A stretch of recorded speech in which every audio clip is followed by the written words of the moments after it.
by participants in the following public affairs program do not necessarily reflect the position or beliefs of WDEF or its staff.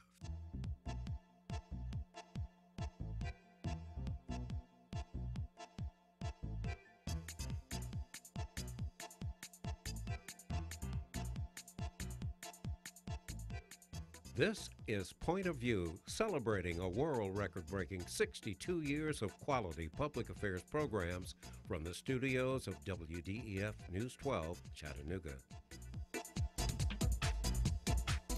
Hello, I'm Maurice Lewis, and thank you very much for joining us on this edition of Point of View. Habitat for Humanity, you've probably heard about it. What do? You may not know all of that. And there's something new that they do, and that's part of what we'll focus on today. Something very different is happening with Habitat for Humanity, and as the Director of Volunteer Coordination, what is going on, Dominique? Well, one of the things that we've been able to identify is that individual volunteers don't always get a chance to come out on Saturdays because our build days are so full of groups. So we've created a special each first Saturday of the month, Habitat Heroes we call it, and it's an opportunity for individuals to come together and volunteer. Let's back up a little bit. Since Habitat for Humanity first started, it's a group of people that came together to volunteer, non-denominational, from different faiths, different colleges, different universities, different labor unions, and what have you. Let's talk about a little bit of the history before we get into the specialization. Sure. So this is our 30th anniversary. We're adults now, and we are so proud of the accomplishments that we have in this community. 263 homes, new homes have been built, and more than 1,000 men, women, and children have been served through the efforts of Habitat. As you say, it started with 5 concerned citizens who looked around our community and said, you know what, we've got an affordable housing issue, and we've got to do something about it. And from there, the seeds got started, and here we are 30 years later.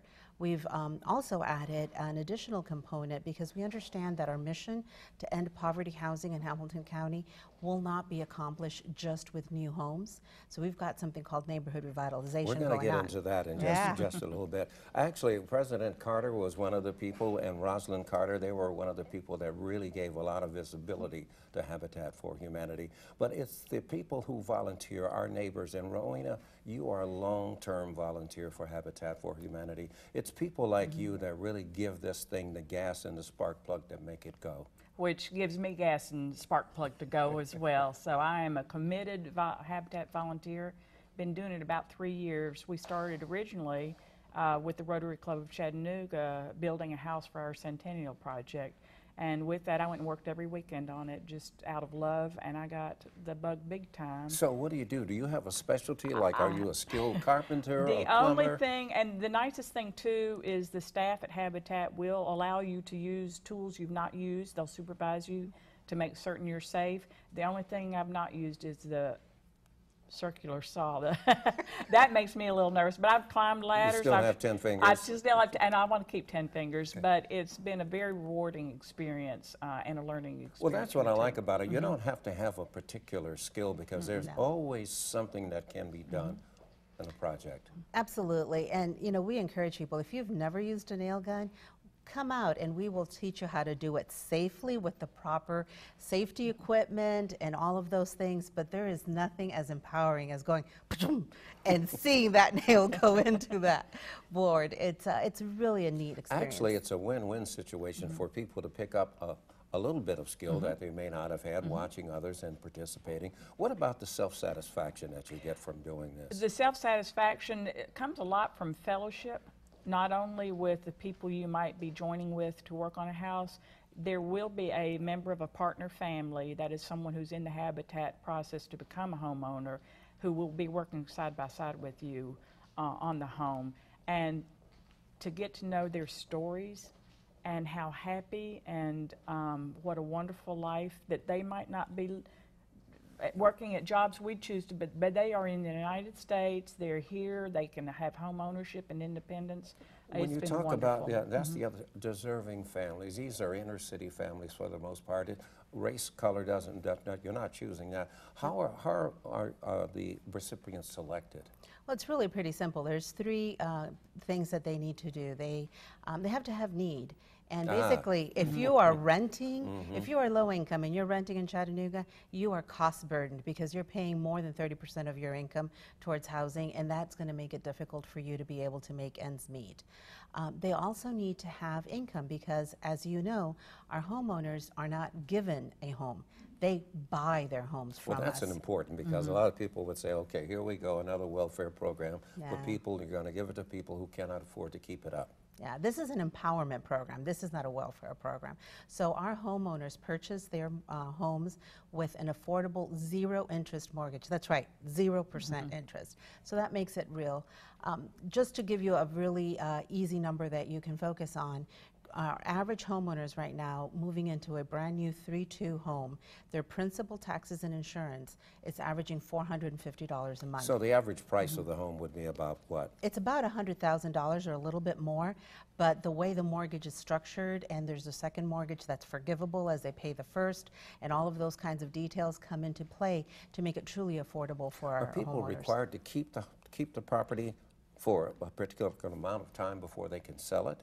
Not indefinitely, but because there is a forgivable second mortgage, that is sort of the control factor to make sure that we're not just creating people that are flipping homes. If you want to flip a home, that's phenomenal. The thing. A lot of people want to know, what are the safeguards that go into this? There are safeguards. Now, you've also done something different. Normally it would just be certain Saturdays, but now you're inviting more young people to come in, 16 and up. Tell us about that. Yeah, 16 and up can come out any day of construction, and they can do all kinds of work. They just can't use a power tool. Sorry, guys. I barely made that cut, by the way. Celebrating your second birthday, right? That's right, that's right. But they can come out anytime and volunteer with us. And we do have a lot of young people. We have colleges, we have a lot of high schools, and we have a lot of parents that choose to bring their kids to Habitat so that they can experience what it's like to give back and have a tangible piece. You can always drive by the Habitat homes that you helped build and say, I was a part of that. So two things here. You've gone into certain neighborhoods to help make improvements in preservation. Where are you moving to now? We're moving into the Glass Farms community, and we are so excited because there's so much need. As you may know, Glass House Collective has been doing a lot of work there over the past 4 years, and they've asked us to come on board as partners to do the residential piece to counterpart with their commercial revitalization. So we've just started work in that community. Well, what's really important, and I know we only have about a minute and a half left, let's get the numbers out there so people will know where do they call or email in order to find you. So they can call us at 423-756-0507 and ask for Katrina Payne or myself, Dominique Brandt. Give me that number again, please. 423-756-0507. And Rowena, you want to encourage people to come out and volunteer just to have some fun. You don't have to be fancy. You don't have to know a lot. You just want to come on out and get involved. For fellowship, and November 5th, I'm participating in the Habitat Heroes, where individuals can just come, and if they'll call in the office, they might be working side by side with me November 5th, who knows. So. I am so excited about what you all are doing and the thousands of people that will be helped for this. And also, it's important to know that when you drive by someplace that you had a hand in, you were part of it. Thank you both very much for being guests on Point of View. Thank you, Hey, listen, stay tuned with us. When we come back, let's talk a little bit about criminal justice. Justice or just us? When Point of View continues.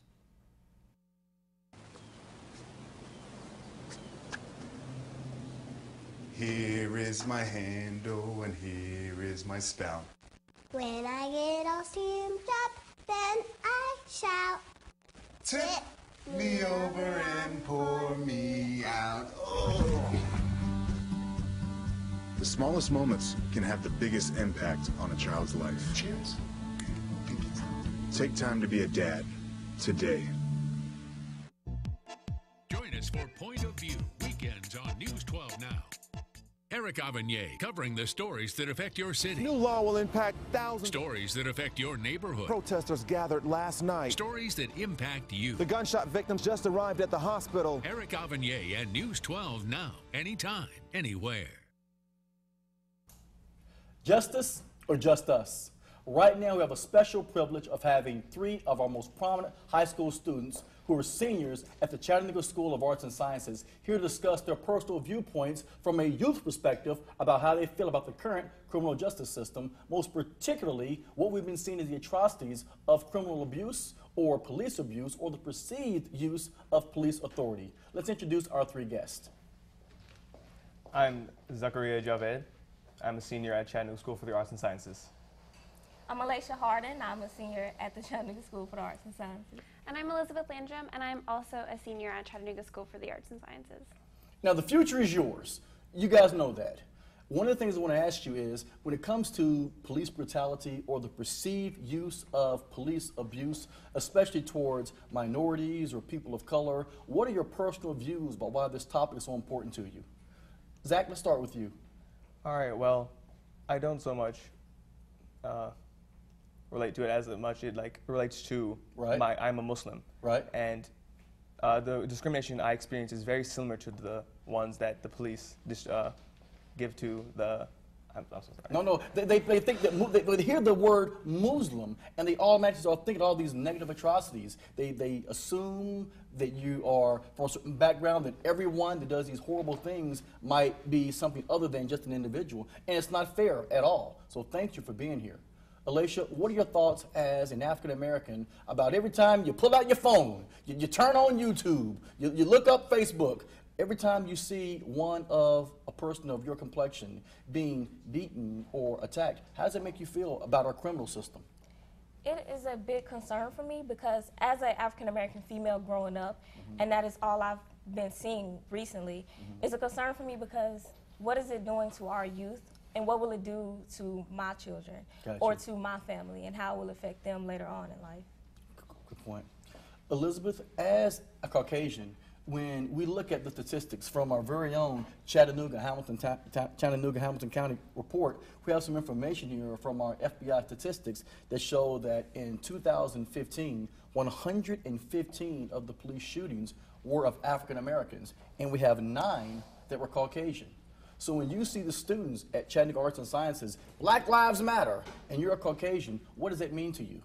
Well, I wholeheartedly support the movement because, well, obviously it doesn't exactly pertain to me in a very specific way. All of my classmates and people I know are deeply affected by it, and these are people I care about and people I go to school with and see every single day. And it's an issue that affects them, but it also affects me in less of a direct sense. Gotcha. Okay. Now, you guys are the millennials. So you were born right around that 90 range, right? 95, 92, 94. Sound about right? Okay.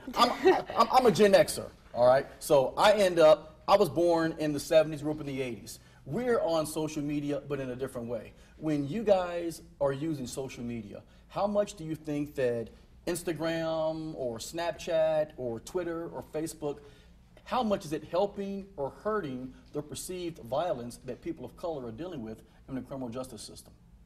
Honestly, I think that it negatively affects the whole situation. So you see it's negative? I do. Okay. I do think that. Because the amount we see it really just kind of, it's over-ostracized, and it makes us numb to the ideas of people being killed by these people who are supposed to be protecting us. I got you. Okay. Alicia, how much are you on social media? A lot. A lot. Okay. Is it helping or hurting?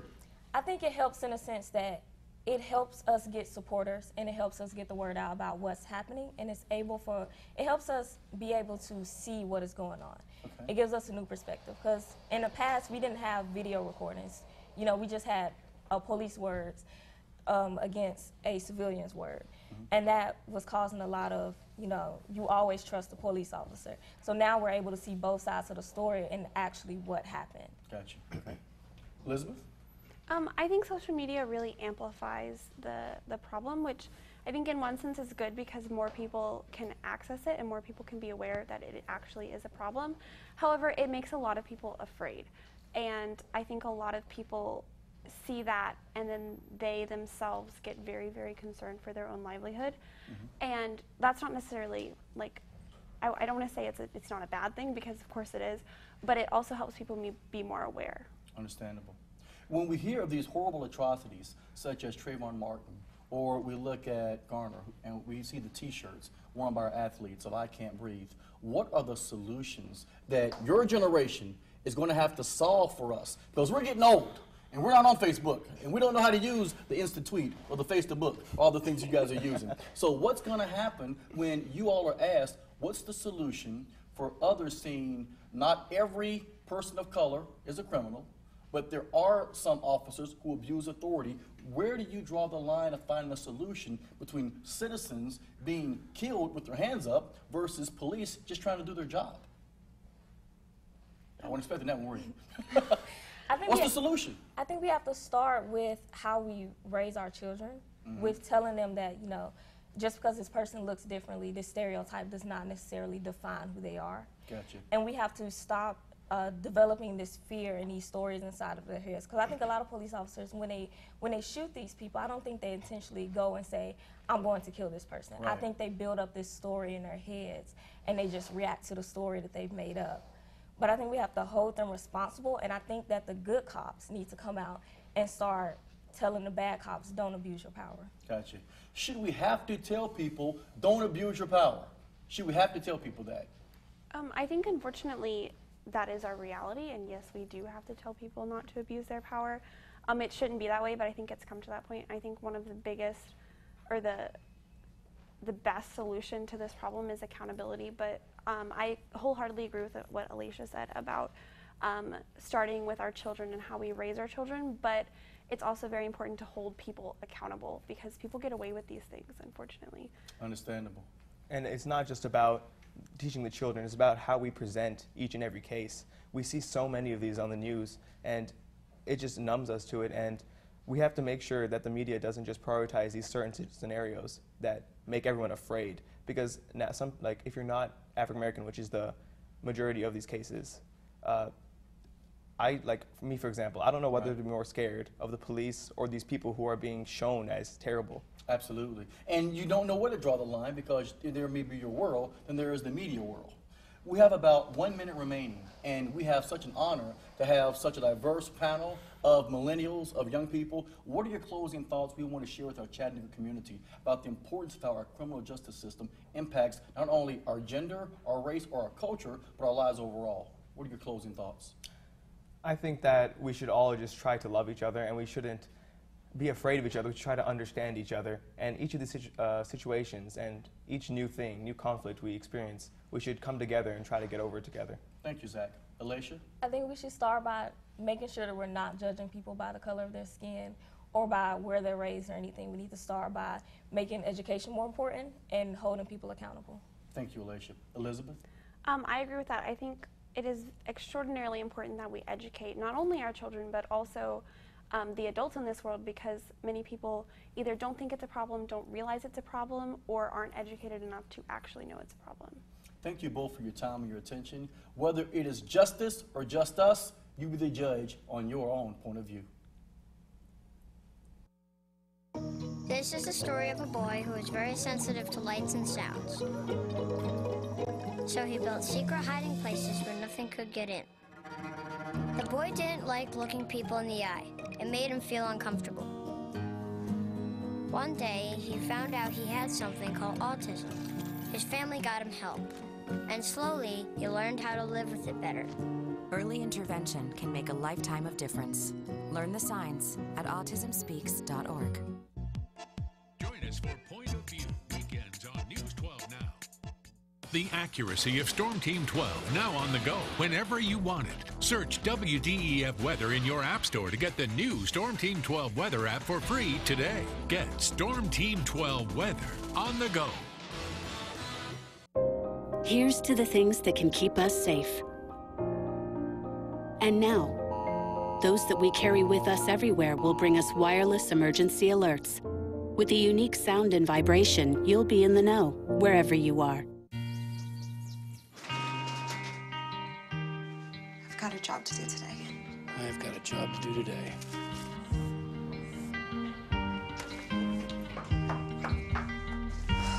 Have a good first day at work, Mom. Your donations to Goodwill fund job training programs right in your community. Feels good to start fresh, right? Sure does. And like that, you're a job creator. Welcome to Point of View. I'm your host, Ruth Carter Hickman. The Urban League of Greater Chattanooga is a member and affiliate of the National Urban League, which is celebrating 100 years. And we have with us today Ron King, the intake coordinator for UYEP. Ron, what's UYEP? UYEP is the Urban Youth Empowerment Program, and our goal is to pretty much equip our participants, put the tools in their hands to succeed educationally or occupationally. Okay, so when you say succeed educationally and occupationally, what does that mean? Do you guys offer programs or classes? Or We do offer a work readiness curriculum, which is up to 5 weeks, and after that they graduate into our program, and then a case manager comes in and takes them further. Okay, and you know, in the community there's a lot of issues with crime. So what's the Urban League doing to help with that? Well, our program targets those who are in high crime areas, from area codes 37402 all the way to 412. And we usually target those who have a juvenile history, so that we can get them trained and so that they can have a chance to succeed in the future. Okay, so when you say a history, you're talking about the courts. Absolutely, juvenile court. Juvenile courts. Yes. Okay, so if you're a juvenile and you want or need some help, what should I do, or what should our viewers do if they know someone that could benefit from the program? Actually, they can call the Urban League, or they can reach us on our website. What's the phone number? You know? Yes, the phone number is 706-996-0134. That is my direct contact. Okay, say that one more time. 706-996-0134. Okay, great. And then also with the courts and the juvenile delinquents, like, do you go to court and actually testify on their behalf? And if so, how do you testify for a criminal? I have gone to court and testified on behalf of someone else as a character witness. And when I have testified, I testify as far as what I know about the individual and how they are when they're with me or have been in my presence. Okay, so you don't actually testify for the crime that they committed when you weren't around? I can't talk about what I don't know about. Okay, all right. And so in this position as intake coordinator, what challenges are you facing in the community? I think some of the challenges that we face is parental involvement. I think that is one of our major issues. As a matter of fact, I think that's one of the reasons that we have the problem that we have in our community. It's because they're crying out for guidance. It's missing. That's the piece that is missing, that if we ever get it back, it'll change our community. So what advice could you give to parents that maybe they have an unruly teenager or youth and they just don't know what to do? Don't back down. You know, they need structure. They need someone who's going to tell them no and stand on it, who's going to lead them down the path they need to go down without wavering from it. A lot of parents become weary in raising their kids, and some eventually just throw their hands up and say, I'm done. Do you think that some parents try to be friends with their kids sometimes maybe and not a parent, a disciplinarian? I think that happens often. I think some parents feel that in order to get along with their kids, they have to get pretty much stoop down to their level in a sense, and to cater to what they want. And I don't think that that's a successful tactic to use. Okay, and so with your work and everything that you're doing in the community, what makes you so qualified to, you know, work with these, you know, juvenile delinquents? Well, I'm a product of the environment that most of them are from. You know, I've had the hard knock life. You know, I'm from the projects. You know, I was once a rebellious person, you know, coming up as a young man. I was raised by a single mother of 4, you know, so I know the challenges that they face because, you know, I went through that emotional phase with my father not being there and always having to depend on my mother and seeing other young men with their fathers and wishing mine was there. That caused an emotional stress during my school years, and it caused me at one point to act out. So what advice would you give to those, our viewers, that are watching maybe that don't have a father figure in their life or don't have someone to look up to, what helped you and changed your life? What helped me is other men who were willing to take the time to pour into me, to fill in the gap, to stand, even though I wasn't their biological kid, they still took the time to show me the love that I need and to guide me down the path that I needed to go. You know, and it doesn't take a whole lot. It just takes someone really who cares. And so when you say that, let's say I'm a kid and I just don't know who to look up to. Who in the community would you recommend, like a preacher or? Well, if someone is involved in a church, I think that their pastor or the leaders in their church should be the first people that they go to. You know, I feel like the church should be a vital part of ministering to the issues in our community. Well, some preachers don't even want to go into those neighborhoods. Well, you are absolutely right about that. And it may be for many different reasons, but I think one of the reasons is some of them don't know how to reach the young men. You know, people don't care what you know until they know, you know, that you care. You go out there and you show them that you care about them, and then you take it from there. They want to know what your experience was like. They want to know what you've been through and the things that you've dealt with. And if you don't have a story, a lot of the guys that we're trying to reach, it's going to be difficult to reach them. So if I'm a viewer and I want to get involved with the Urban League, what can our viewers do to get involved? They can actually stop by the Urban League at 730 East MLK, or they can go to our website, which is ulchat.net. And are there any upcoming events going on? What's going on in the community? I don't think we have any upcoming events other than a job fair that may be coming up in October. Okay. Any other events will be posted on our website. All right, so you heard it first. You got to go to the website, check them out, Urban League in Chattanooga. Please get involved. Thank you. Closed captioning provided by the following. Funding for this program is brought to you by Barnett & Company, specializing in tax-efficient strategies for the preservation and distribution of family wealth, offering continuous investment management with a focus on long-term strategies. Areas of service include investment, estate, education, and retirement planning.